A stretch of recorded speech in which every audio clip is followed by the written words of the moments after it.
guys, welcome back. In this video, I'll show you why a cork won't float in the middle of your glass. I'll also show you how to get it to float there.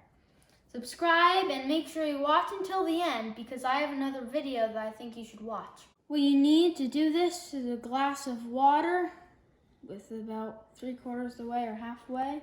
So I'm going to pour the water and a cork. Now if we put this in right now, see, it goes all the way to the side of the glass.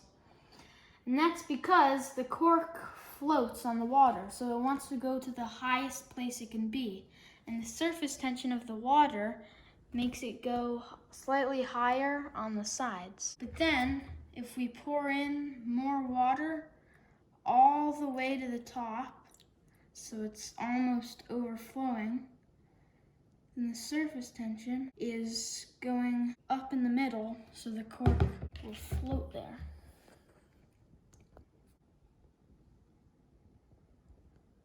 See?